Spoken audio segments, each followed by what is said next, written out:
Welcome to the lesson number 2. In this lesson we'll be discussing two major strategies of growing a blog with their pros and cons. I'm going to wrap up the big picture that I started painting in lesson number 1 and prepare you for the hacks and tactics that will follow. So here's the agenda for this lesson. We're going to start from studying the anatomy of the spike of hope, then I'm going to break down two major strategies of growing a blog and the challenges that they bring. Then I'm going to bust the "you should publish more often" myth once and for all. And finally, I'm going to say just a few words about the importance of converting random visitors of your blog into regular readers. So let's go! Part 1. The anatomy of the spike of hope. According to my observations, most bloggers have an unhealthy obsession about the spike of hope. It is just too satisfying and rewarding to watch your traffic go up pretty much the same day as you publish your new post. Instant gratification. Our brains are too addicted to it. But let's take a closer look at the so-called spike of hope. Where does this traffic come from? Well, what's the first thing you do after you publish a new article? You share it with your existing audience.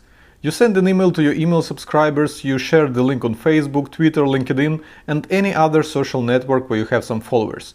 In other words, you're asking your existing audience to come to your blog because you have something new for them. That's the first section in your spike of hope, and the size of this section is determined by the size of your existing audience, which means that if you're just starting out, this section would be quite tiny, if any at all. But most importantly, there are no new people in this group. Your email subscribers and social followers have discovered you long ago, so you're not reaching any new people by sending an email to your subscribers or tweet to your followers. This is quite important to understand. Okay, the next thing you do to bring more traffic to your newly published article is share it with a bunch of relevant communities that flourish on different platforms. You post your article to a proper subreddit, you share it with some relevant groups on Facebook, you promote it to some relevant Slack channels, and finally you post it to some relevant niche forums or community boards where your target audience is hanging out. If this is the first time you share your content with a certain group or community, then all the people who will land on your article as a result will be entirely new to your blog. But if you've been consistently sharing your content with this community for the past few months, most of the people there would know you by now. So this promotion channel is only effective when starting out, but over time the amount of new people that you can reach this way will drastically decrease. And that was the second part of your spike of hope. So what's the last one? It's the word of mouth. This is the traffic that comes to your article when people from the first two sections share it with their friends and followers.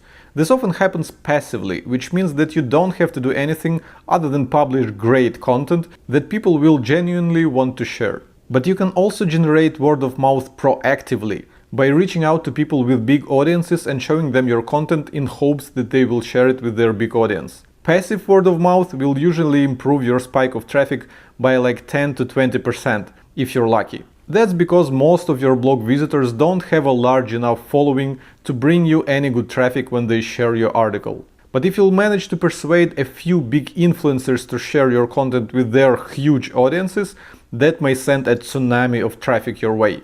So proactive word of mouth can improve your spike of traffic by like 1000%.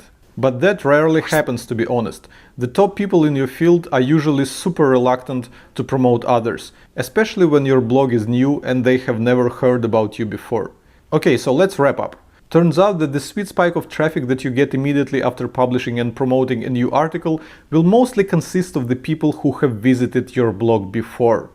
Which makes little sense. Because in order for your blog to grow, you have to be reaching new audiences all the time. And this is where the traffic from Google kicks in. As illustrated on my graph, traffic from Google doesn't come to your article immediately after publishing. It takes quite some time to build up. That is, if you invest in SEO, of course. With a pinch of SEO magic applied, your article will start ranking in Google for some relevant search queries, and this will bring you consistent traffic that will not fade over time. But at this point you may actually argue with me. Traffic from Google takes time to build up, while generating buzz on relevant communities and social media seems like a much faster way to bring people to your blog and grow your traffic numbers. But is that really so?